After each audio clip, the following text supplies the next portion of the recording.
bien estoy, muy bien aquí escuchándoos. Y bueno, primero buenos días Ana Paula y buenos días Fernando. Buen día. Buenos días. Me tranquilizabais con esto de que uno puede declarar su círculo cerrado así y punto, ¿no? Porque yo siempre tengo, digo, antes de que Fernando lo pregunte, ¿no? Yo tengo el círculo de bajar mi ritmo de trabajo. Siempre digo, este va a ser el año en que yo voy a hacer esto del equilibrio trabajo-vida y que voy a dedicar solo 3 días a la semana para trabajar. Bueno, esto debe hacer como 15 años que lo vengo diciendo. Y lo voy retrasando. Digo, el año próximo sí. Entonces, bueno, ahí está. Pero vamos allá con la columna, como llamamos, ¿no? En mi columna 4, ¿os acordáis? Porque esta es la quinta ya. Wow. Estamos en la quinta columna. Fíjate cómo va pasando el tiempo, ¿no? Pues la columna 4 estuvo teñida por el grave golpe de la democracia que ocurrió en Venezuela, ¿no? Yo toqué este tema. Hoy no me voy a centrar en él, pero todavía hay resabios, podemos decir, ¿no? Claro. Porque desde entonces yo diría que la situación no ha hecho más que agravarse. Y si veis, pues tiene al mundo dividido. No entre izquierdas y derechas, que puede ser la idea más simple de mirarlo, ¿no? Yo creo que no hay que confundirse con eso, que tiene que ver más con entre demócratas y no demócratas, como una señal de que las no democracias están ganando terreno en el mundo. El otro día veía un comentarista que decía, se nos llena la boca de hablar de democracia, de como si el mundo fundamentalmente fuera democrático, pero claro, estamos hablando de una parte del mundo que cuando miramos el mundo en su completitud, pues resulta de que hay muchos más países que están regidos por regímenes que no son demócratas. Eso, yo diría, ¿cómo nos afecta al mundo del coaching que representamos? Porque lo puedo ver desde lejos y decir esto está pasando en otro lugar, pero si tuviéramos esa sensación de que va avanzando un regreso, algunas partes del mundo no están regresando, nunca se metieron en la democracia, ¿no? Porque sus convicciones, sus cosmovisiones, sus propias religiones, etc. Pero en estos días yo me preguntaba, ¿está más cerca el coaching de la libertad o de la opresión? ¿Está el coaching más cerca de la convivencia de todos o de los sesgos excluyentes? ¿Está más cerca de las conversaciones abiertas que del silencio impuesto? Y claro, yo diría que frente a todo eso, tiendo a decir que sí, que está más cerca de lo primero y me gustaría que fuera algo más compartido y más colectivo, ¿no? Que si coincidimos en esa mirada, ¿no? Si coincidimos en esto que estoy planteando, en esta afirmación, y quienes estamos en este mundo lo vemos de esta forma, pues diríamos que esto es una mala noticia. Y además que nos queda menos espacio para una intervención como la nuestra, que lo que tiende es a ampliar las fronteras del pensar, saliéndose de sistemas cerrados, ¿no? Yo sé que Fernando ahora lanzó una definición de coaching que a mí me pareció, lo comentamos entre varios, muy interesante, aunque para el público en general no tan fácil de entender. Así que hay que ponerlo para nosotros y después ponerle como los subtítulos para que sea más claro para quienes no manejamos este lenguaje, ¿no? Entonces, si nosotros tendemos a ampliar las fronteras del pensar, saliéndonos de esos sistemas cerrados del pensamiento, Pues el coaching, como lo entiendo, no convive con las dictaduras ni con las ideologías que las sostienen. Y ahí ya entramos en qué significa una ideología, que de hecho, si lo miráramos ontológicamente, podría dar lugar a una conversación muy interesante, ¿no? Es decir, si todo esto está pasando, yo diría, no es una buena noticia para nuestro gremio. Y además, si esto surgió de pensamiento a partir de lo que hablábamos en la columna 4 sobre Venezuela, lo que está pasando allí se queda solo en el territorio de Venezuela o llega de alguna forma a nosotros. ¿Cómo nos llega? Y la primera respuesta seguramente podría tener con que si el mundo se queda paralizado, las negociaciones de las que se hablaban efectivamente dejan de ser posibles y no hay ninguna otra manera de salir de donde está, pues van a seguir aumentando las migraciones y las tensiones que esto crea, ¿no? Porque pudiendo estar todos de acuerdo en ese derecho del ser humano a vivir donde quiera, cuando se superan lo que podemos llamar los límites, ¿no?, de lo que un país puede aceptar, pues empiezan a producir una serie de problemas internos de todo tipo, ¿no?, incluso de xenofobia.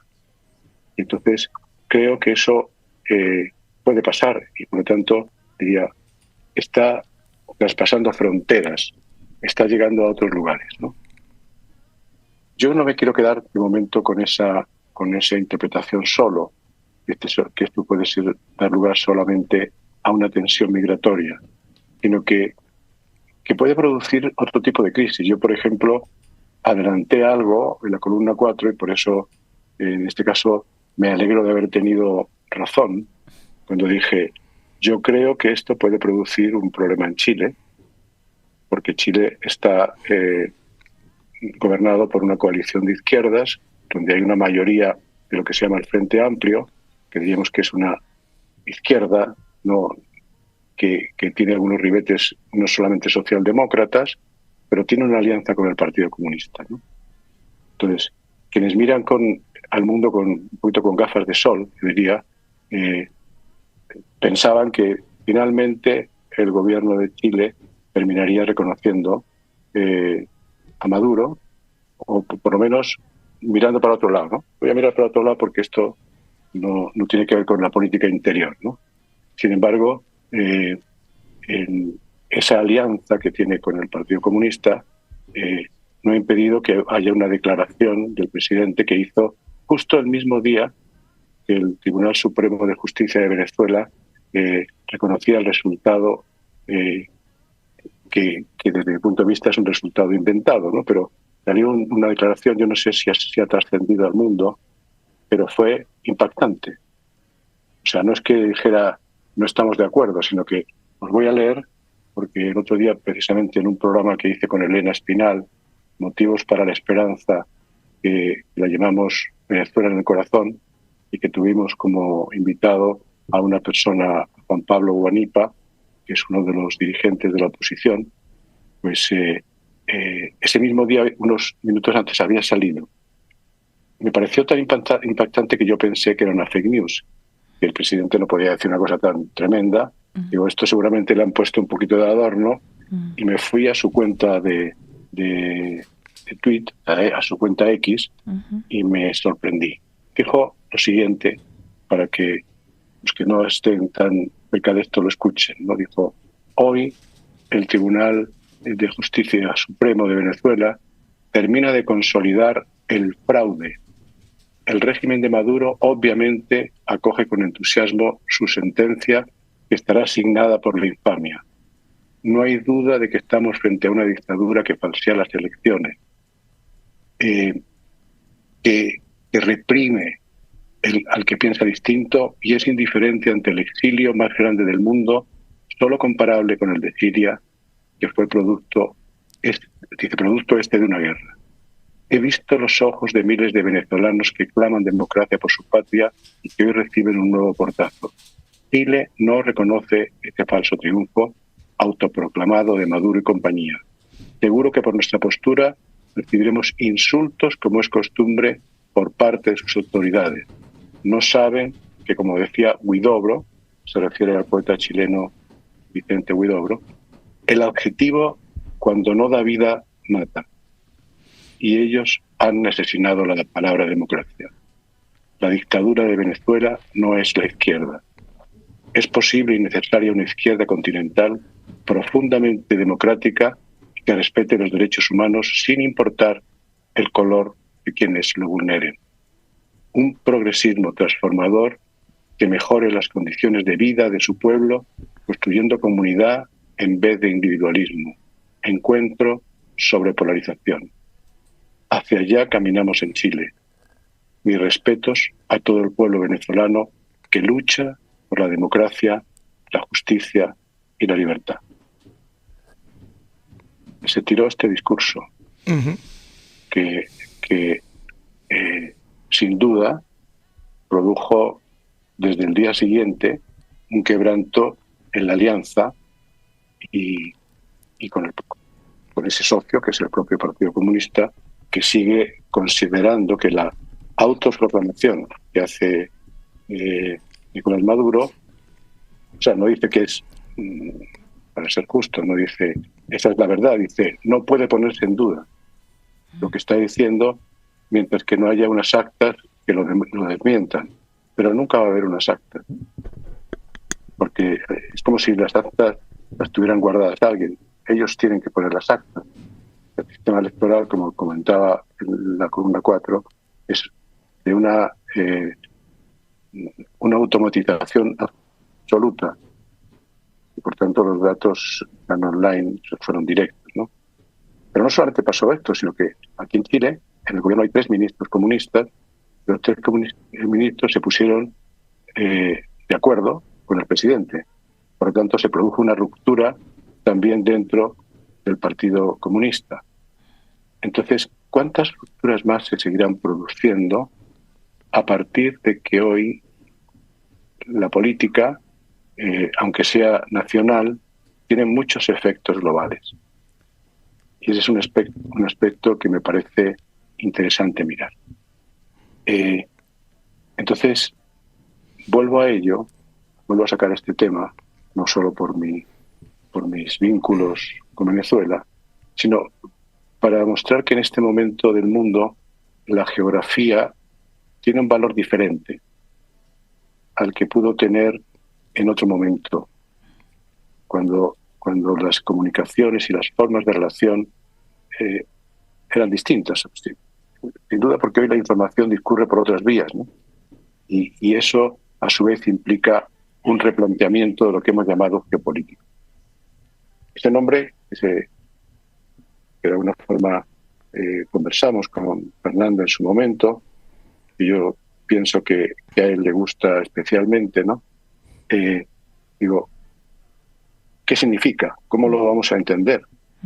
Porque para mí la geopolítica, cuando yo estudiaba en los temas de política, era el análisis de los efectos de lo que podríamos llamar la geografía humana y la geografía física sobre la política y las relaciones internacionales, ¿no?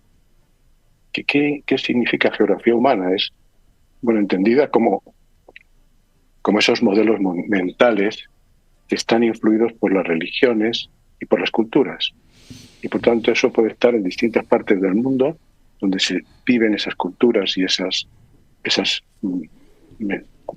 religiones que de alguna forma interpretan el mundo, ¿no? Entonces, digo, bueno, pues a ellas es a lo que se refería Samuel Huntington en aquel libro que fue realmente muy emblemático, El choque de las civilizaciones, de 1997, y que lo que hacía era decir, miren, el futuro va a ser así. El futuro va a tener que ver no tanto con otro tipo de imperialismos basados en otras cosas, sino en civilizaciones, en cosmovisiones que realmente van a tratar de hacer su propia dominación, ¿no? Y cuando hablamos de la geografía física, pues hablamos de la las implicancias que tiene la proximidad entre naciones y también la accesibilidad a recursos. Y eso se miraba como un método de estudio de la política exterior para entender, para explicar y para predecir el comportamiento político internacional a través de lo que podríamos llamar variables geográficas. Y eso nos lleva Perdón, a Juan, variables que... eso es históricamente como se veía, ¿no? La geopolítica. Eso es como se consideraba la política, sí. Mm. Eso es la La geopolítica, geopolítica, claro. que decía, La claro, geografía humana y la geografía física, ¿no? Esto que decías. es, exactamente. Hoy en día no es que se diga, esto no tiene nada que ver, pero empezamos a hacer más matices, ¿no? Decimos, por supuesto, hay una dificultad o hay un tema, para no llamarle ya sesgarla, ¿no? En la cercanía. Los países cercanos pueden tener tanto una tendencia al acuerdo, pero la historia ha demostrado que tiene más tendencia a los conflictos fronterizos. Y por tanto, pues no sé, yo veo que cuando llegué a Chile había una tensión mayor con Argentina que con Colombia. Claro, los colombianos son de esta manera y tal, pero se veía que en la política era un poco más una historia desde atrás que tenía que ver con lo fronterizo, ¿no? Pero también la cercanía ha tenido mucho que ver con las invasiones. Y por tanto, todo eso nos lleva a cómo nos afecta en esas relaciones. Ahora también está lo que podemos llamar las atracciones de la economía. ¿Cómo son las economías de esos países? Porque esa economía puede estar basada en lo extractivo, y cuando está basada en lo extractivo es como algo que puede producir tensiones, como vamos a ver ahora más tarde, ¿no? Es decir, estos tienen oro, estos tienen petróleo, aquí hay acceso al mar, o que tiene que ver con cuando ya se ha superado más con los niveles de comercio, ¿no? Pensar que, por ejemplo, las posibilidades que tuvieron los países con mar en otras épocas. Y podemos ver cómo pues, los países de América tienen que ver fundamentalmente con culturas que vinieron de países que tenían mar, no de los que no tenían mar. Desde Inglaterra con los Estados Unidos, Portugal y España con lo que llamamos Latinoamérica. Entonces todo eso fue creando ciertas formas como previamente pasó en el Oriente, ¿no? Hay un factor que también se ha considerado hasta ahora de una forma clásica, que es el clima, ¿no? El clima y su efecto en el carácter de las personas y sus costumbres. O sea, es fácil mirar con datos que los países fríos son más ricos que los calientes, ¿no? ¿Por qué será? Pues yo creo que, así digo, con el frío tendemos más a movernos porque nos hace a la acción y con el calor a la inacción, ¿no? Y eso puede tener que ver en una conformación de cómo se ha ido generando política en el mundo. Y de hecho, por el mismo tenor, pues, hay más democracia en países fríos que en países calientes. Y eso yo diría, ¿por qué te saco todo esto después de haberlo visto de Venezuela? Porque Venezuela para muchos países y para muchas personas no es un tema solo de derechos humanos, de democracia y de convivencia, sino que parte de lo que puede pasar tiene que ver con los bienes naturales y el mercado, y por tanto en este punto surge lo geopolítico. ¿Por qué no se producen respuestas más contundentes? Bueno, porque efectivamente para los bloques Venezuela es un lugar que, más que preocuparme de la convivencia y de la democracia, me preocupa si estoy más cerca de ella para poder beneficiarme de aquellos aspectos que tienen que ver con sus propios bienes internos, ¿no?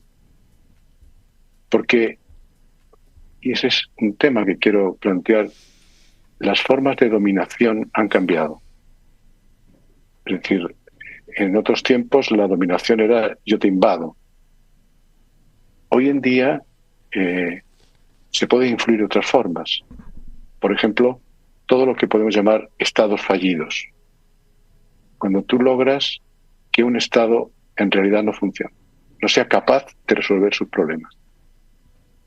Por ejemplo, en este momento, una de las amenazas, la más importante, también dicen los especialistas, es el narcotráfico y el crimen organizado, ¿no? Algo que lleva como más de 50 años, o sea, seguramente habrá pasado toda la vida, ¿no? Pero de alguna forma, pero desde los últimos 50 años hay una experiencia importantísima, estudiada de lo que esto implica, porque genera problemas de seguridad que conduce a que se propicie la llegada de una dictadura que de alguna forma asegure el orden, pero que muchas veces para poder sostenerse, como puede ser el caso de Venezuela, dan soporte a lo que podemos llamar los narcoestados.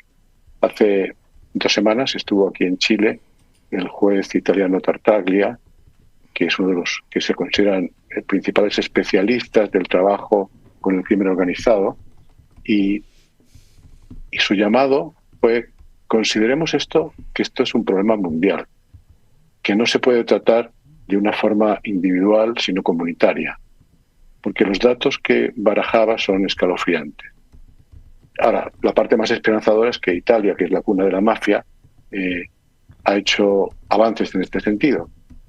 Y él explicaba que era fundamentalmente promoviendo una colaboración intranacional e interestatal, por esta idea de que hace falta que además de estas mismas organizaciones que hasta ahora basaban su tráfico en lo que es la droga misma, ¿no?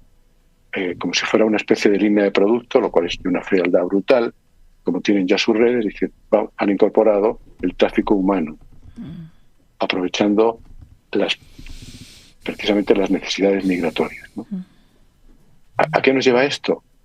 Pues nuevamente a que aparece una importancia de promover conversaciones internacionales dentro de los niveles judiciales y policiales, ¿no? Es decir, la llamada cooperación internacional se enfrenta en este momento a una necesidad de saber conversar, de plantearse algo que no tiene que ver con defender mi interés nacional. Desde mi punto de vista, que vosotros conocéis, de buscar un aporte al coaching que tenga que ver más con el coaching social, con el coaching político, yo diría, en el mundo va a ir creciendo por todas estas dificultades una necesidad de saber conversar, de practicar un diálogo profundo, que solo se producirá si existe confianza, y todas estas palabras tienen que ver con nuestro vocabulario interno de lo que es el poder de las conversaciones.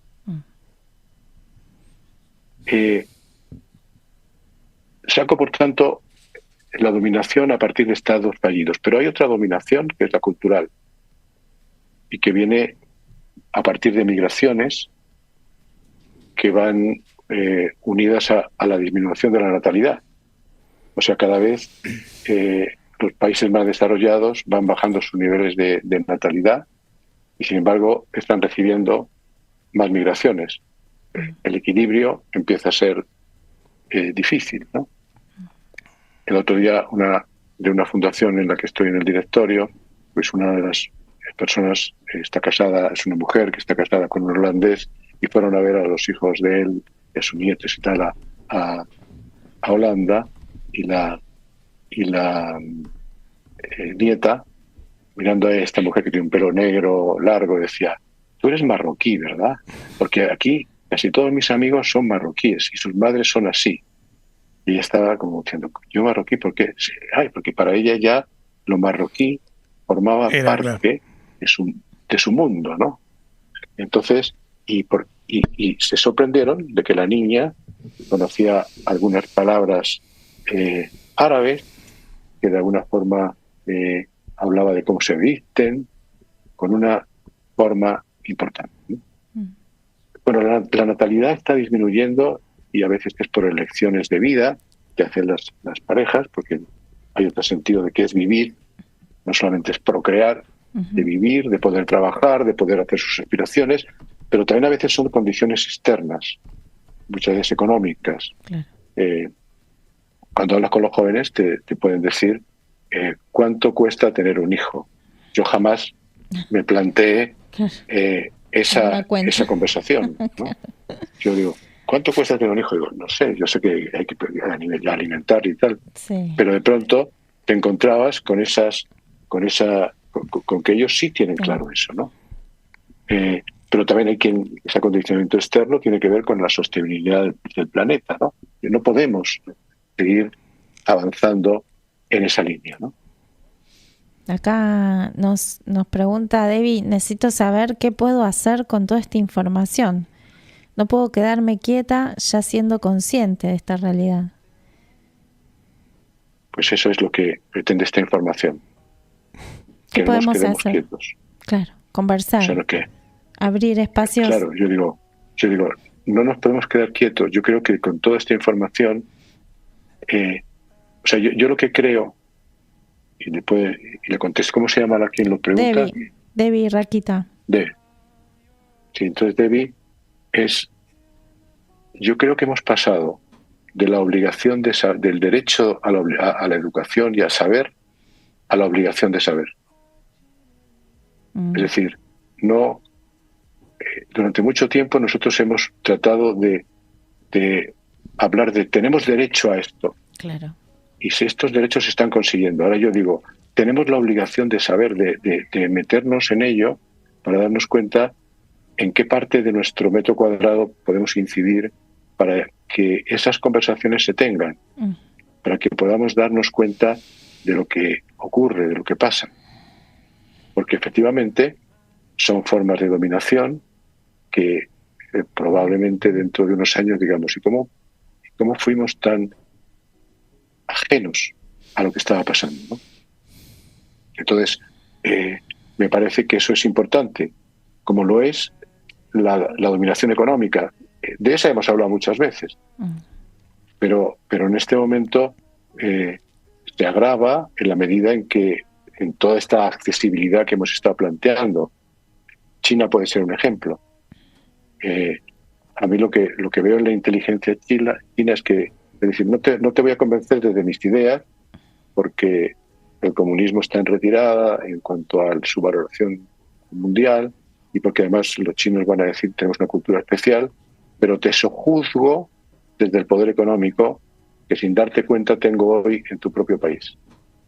La cantidad de empresas de Chile que tienen capital chino son impresionantes, pero no es el mundo simplemente emergente.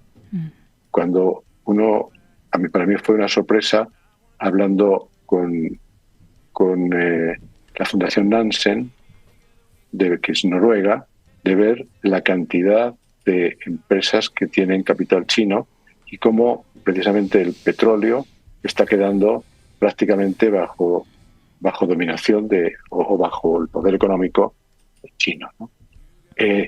Estamos entonces ante otra forma de dominación que me parece que es que tenemos que tener en cuenta y que empieza a crear una geopolítica diferente que no tiene que ver con la proximidad geográfica, que de alguna forma a eso me refería Fernando cuando te hablaba de que geopolítica todavía si vamos al diccionario lo podemos mirar de una manera y lo que está pasando en este momento tiene otra. Okay. Y lo último que quiero plantear, y quizás sea un material para otra columna cuando si metimos en profundidad, sobre todo porque entre nuestros amigos hay algunos que son seguidores incondicionales de la inteligencia artificial. Yo también abogo por la inteligencia artificial, pero no incondicionalmente. Claro. Y también entre nuestros amigos están los que son enemigos incondicionales de la inteligencia artificial. Los extremos. Claro, sí, también está lo otro, ¿no? Bueno, hay una clasificación ya, especialmente en Europa, que habla de los sistemas de inteligencia artificial que llaman de riesgo inaceptable. que dice que agrupan a todos los sistemas de inteligencia artificial que son incompatibles con el respeto y con la garantía de los derechos fundamentales de las personas, por lo que deberían ser absolutamente prohibidos en el mercado, y prohibida toda posibilidad de que se puedan hacer como servicio, ¿no? Hablan de, por ejemplo, fundamentalmente aquí, lo que implica manipulación subliminal, que una vez llamé a esto hackeo de la mente, ¿no? En una charla de hace un par de años, decía, a mí me preocupa que se empiece a producir un hackeo, no de mi computador, sino de mi mente. Bueno, ahora lo llaman de esta manera, ¿no? De riesgo inaceptable. Hablan de un segundo nivel que dice de alto riesgo. Dice, son los que agrupan a estos sistemas de inteligencia artificial que pueden afectar a la seguridad de productos, que pueden afectar a la salud, a la seguridad de las personas, a sus derechos fundamentales o al medio ambiente, incluso a los derechos de los consumidores. Y por tanto, a pesar de que a veces cuando se habla del libre mercado dicen, no, es que dejémonos de regulaciones, ¿no? Pero miren que los expertos, yo no soy un experto en este tema, soy un estudioso y tengo una preocupación sobre este tema, pero no soy un experto. Los expertos empiezan a clasificarlo así.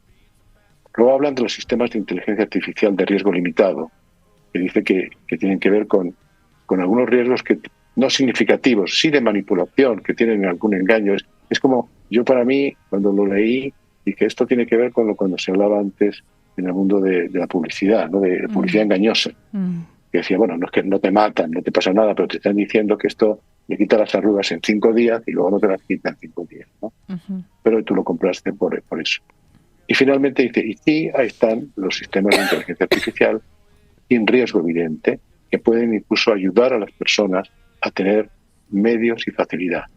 Claro, eso existe, y eso es bueno, y eso es positivo, y cuando nos negamos a eso, pues nos negamos a progreso, pero no hay que tener cuidado de que no se convierta en una forma nueva de dominación entre países o incluso entre ciertas partes de los seres o clases humanas con otras clases que, siendo humanas, no tienen esos accesos, ¿no?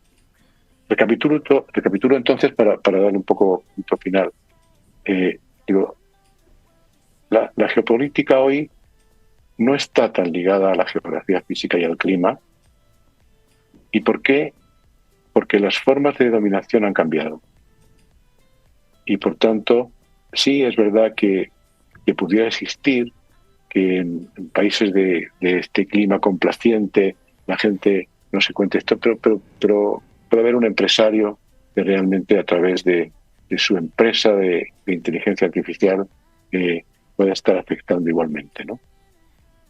Y mis preguntas, para dejarlas sobre el tablero, es ¿cómo podemos actuar los coaches en este escenario? ¿Qué distinciones tenemos o qué distinciones nos faltan que deberíamos tener para, en la medida en que accedemos a personas que tienen poder, son directivos o son gobernantes, o que accedemos a partes de la sociedad que tienen que tener mayor nivel de conciencia, ¿qué distinciones tenemos que tener? Y aquí Coaching Global tiene un papel, ¿no? ¿Qué conversaciones deberíamos abrir si coincidimos con estas tendencias? Si estamos de acuerdo, si observamos que todas estas tendencias están produciéndose y que, por lo tanto, reconfiguran un posible futuro distinto que para los demás edad podemos decir, bueno, a lo mejor yo no lo vivo, ¿no? Pero para muchos otros sí lo van a vivir. Estas consideraciones me había planteado así como punteo para esta quinta columna, y ya para dejar un temita para otra próxima, que entremos más en profundidad. Bien, excelente. Como siempre nos deja ahí como pensando, ¿no? Como ese ritmo que tiene Juan, que es como que te va haciendo entrar en trance, ¿eh? Claro, como en trance, ¿no? De reflexión. Marcela nos dice, me preocupa la tendencia a no involucrarse y a vivir un día a día sin mirar hacia los lados. Saludos desde Chile, muy gracias por tus palabras. Dice, gracias Juan, qué preguntas. Continuemos diseñando nuevas conversaciones. ¿Quién estará atrás de ese comentario de AIT, coaching organizacional? Me olfateo quiénes podrían ser, pero no sé. Bueno, por empezar hay dos que pueden ser seguros. Dos opciones seguras. Y después puede haber más. ¿Quién ¿no? está atrás de ese comentario? Gracias Juan. Pensemos y diseñemos juntos. Sí. Ok. Qué difícil es entrar en la conversación cuando no estamos dispuestos a cambiar de opinión, ¿no? Claro. Sí. Yo, por ejemplo, cuando hablaba este juez Tartaglia... Ahí soy Tani. Digo yo, a mí me encantaría que me convenciera de que se puede, ¿no? De que se puede, porque él, a pesar de los datos que trajo, que eran terribles, él tenía un ánimo esperanzador. Decía, hemos logrado avances y eso ha pasado porque logramos tener conversaciones que antes no podíamos tener entre países. Porque claro, ¿de qué sabe? Yo puedo reprimir aquí el tráfico, pero si lo reciben en otro lugar, y esta gente pone la base en otro lugar, pues entonces ahí pierdo. Necesito que no haya protección para estas cosas en otros lugares, y eso fueron avanzando, ¿no? Pero se daba cuenta él mismo, porque le hicimos preguntas, se daba cuenta de que es limitado muchas veces la formación que tienen estas personas en lo que podemos llamar el diálogo, ¿no? Más bien llegan a un problema y lo ven como solucionamos este problema y no tanto como que generar un vínculo que permita sostener una relación más amplia en el tiempo. Okay. Pero bueno. Bien, Juan, te quería hacer una pregunta que va más de la índole de la política, en este caso nacional, aquí. No sé si estás al tanto supongo que sí, que habrás escuchado, de las cositas que andan pasando por acá. Por ejemplo, que tenemos un expresidente acusado de maltrato, de abuso de su propia mujer mientras era primer dama. Y que aparte, bueno, han salido videos y cosas y etcétera, y ha generado un revuelo no solo en Argentina, ¿no? Porque creo que es un caso medio inédito este. ¿Qué opinas de eso? ¿Qué te pasa cuando escuchas estas cosas? Me pasa que primero creo que hay que estar bien informado para saber hasta qué punto todo esto tiene bases reales, ¿no? Y yo sé que es muy sensacionalista y que, por lo tanto, como nos gusta tener noticias escabrosas, eso permea rápidamente. Pero también tengo una sospecha, y es que de mi trabajo con el mundo del poder, te das cuenta de que cuando tienes ese poder, te sientes por encima de la ética.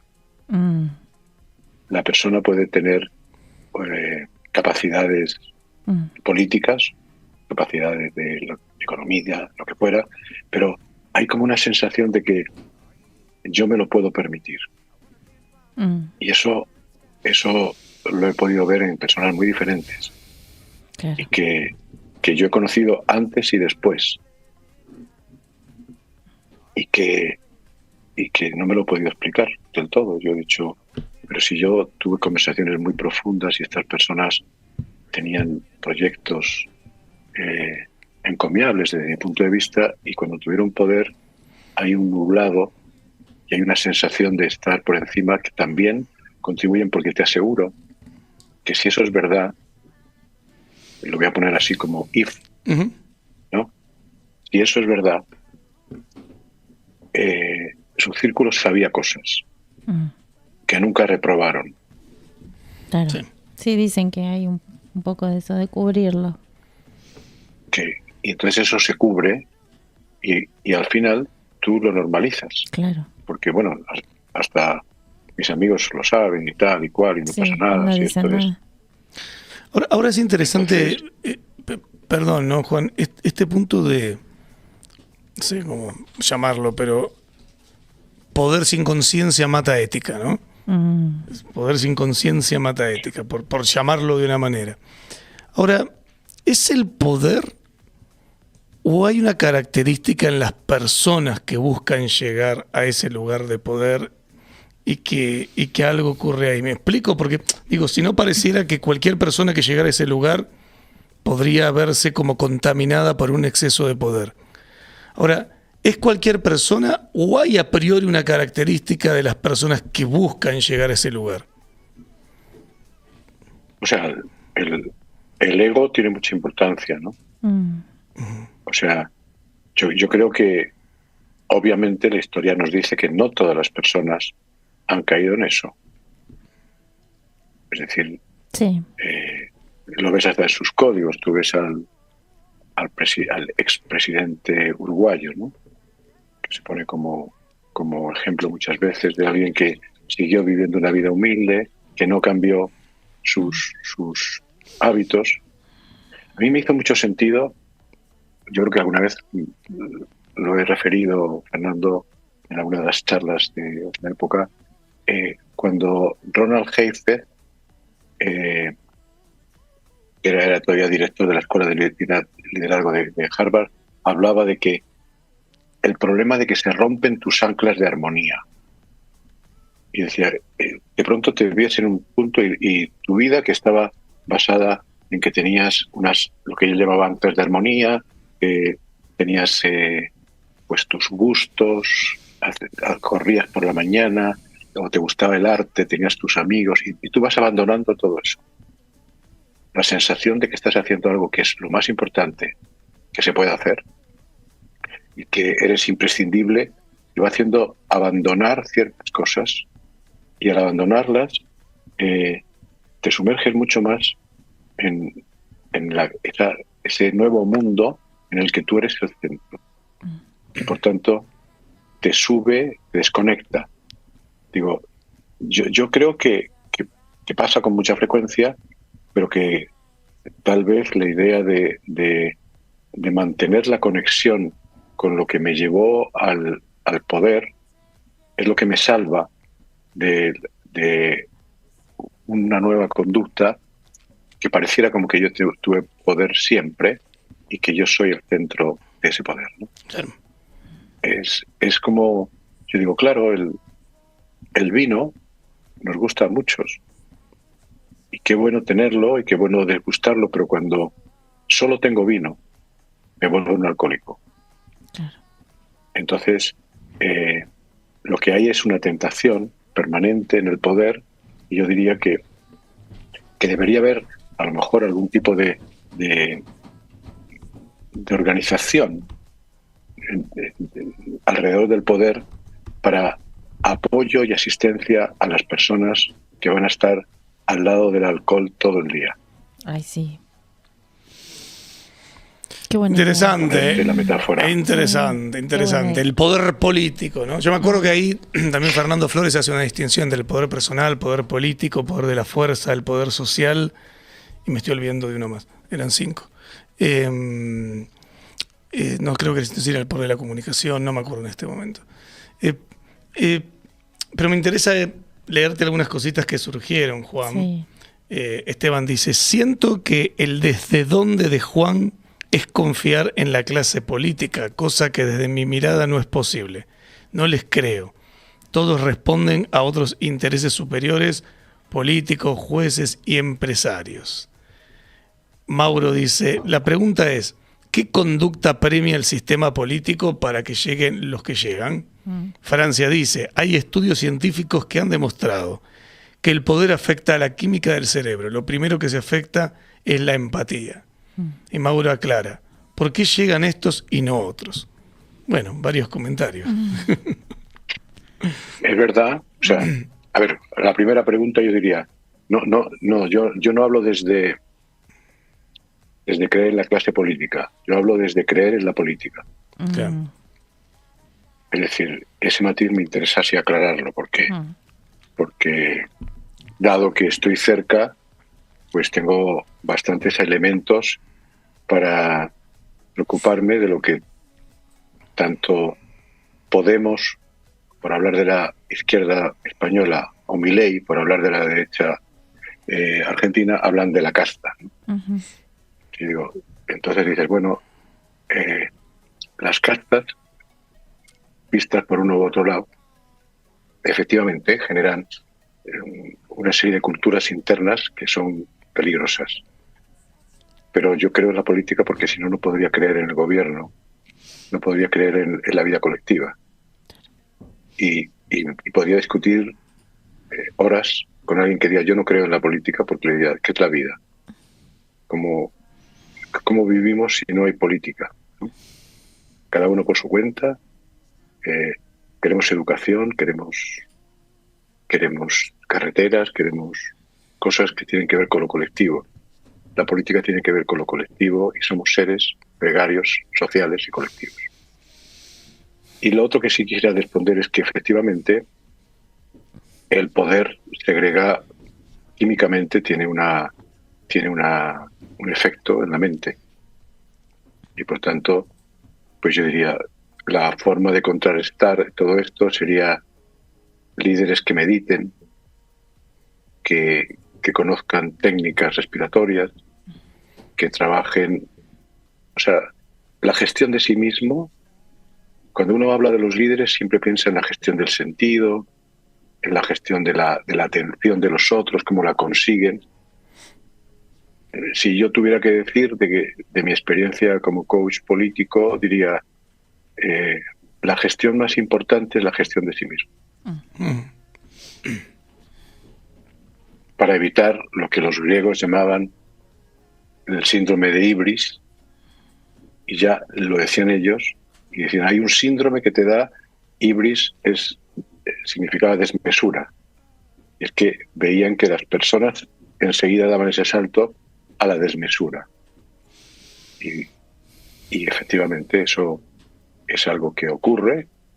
O sea, hay un riesgo ahí, ¿no? Es como, por eso yo estoy de acuerdo en que no todo el mundo le pasa, pero el riesgo del síndrome de Ibris es real. Podemos agregar otro síndrome a la lista. Sí. Maravilloso, bueno. Sí, qué lindo, Juan, querido, bueno, siguen las preguntas, ¿no? Mucha reflexión nos trae Juan, ¿no? Sí, totalmente. Y sí, se abre todo un mundo para seguir conversando, pero tenemos que dejar algo para las próximas columnas, claro, ¿no? Claro. Sí, hay que dejar. Sí, yo lo que escucho, por lo menos a mí lo que me invita a escuchar a Juan es involucrarse cada vez más en espacios políticos, ¿no? Como que no sea como una especie, separado de la sociedad, sino involucrarnos como coaches y participar de espacios para abrir la conversación a los cambios, ¿no? A mí algo que... No, yo creo... Sí, no iba a decir yo... Lo que más me gustó de la invitación, y por eso dije que sí rápidamente, es porque dije, si hay una columna dentro de este programa, se puede lograr que esto no es una charla, una conferencia, es alguien que trae un tema y que está dispuesto a conversar sobre ello para crear inquietudes. Sí. Yo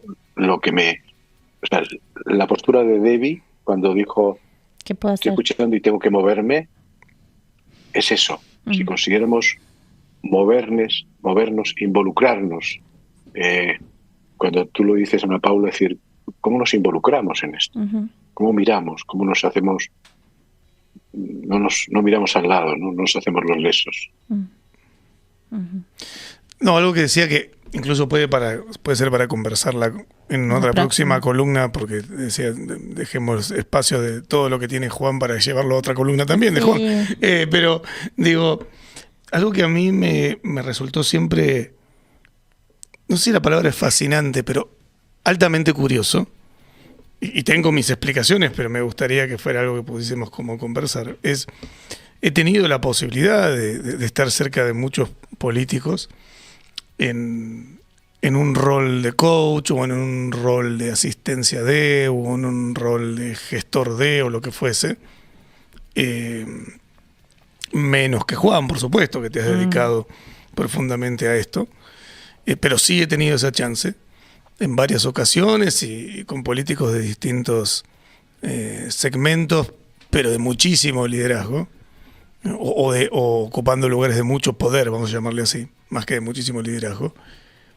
Y cuando estás en esa conversación cara a cara, y traes una conversación muy humana también desde la propuesta de la conversación, surgen humanos con empatía, con ternura, con todo lo humano, ¿no? Y después, en muchas de las acciones, de las decisiones, ¿sí? de lo que hacen, sí, me pasó. Es como que parecen dos personas diferentes. Sí. ¿No? Dos personas completamente diferentes. Quizás parte de eso es el trabajo a hacer, ¿no? Pero como integrar. ¿qué es lo que ocurre ahí de tal manera que hasta pareciera que estamos hablando de dos sujetos diferentes? Sí, sí, sí. Sí. O sea, una vez un psicólogo hablaba de la política y hablaba de que era muy crítico también a la política, pero decía, la política produce esquizofrenias temporales. Y eso es un poco lo que tú estás diciendo. De pronto era como dos tipos, dos mujeres en una, dos hombres en uno, que podían contradecirse, que decías, no es la persona con la que hablé ayer, me está engañando. Y él decía, cuando se sumergen en eso, hay ese desdoblamiento, casi ni lo perciben.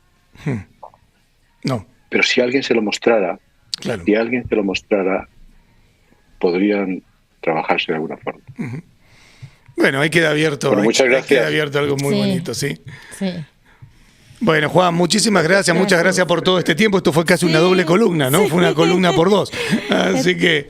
Claro, es que no fueron 20 minutos. No, es que fue súper interesante todo lo que totalmente, trajo hoy. Sí, no era para cortarte, Juan, la verdad. Es que Juan, si vivieras acá, te tendríamos acá. O sea, aparte del programa. Pero bueno, mesa. Por ahora esta es la manera. Muy bien. Un abrazo. Abrazo grande. Chao, chao, Juan, querido. Estés bien.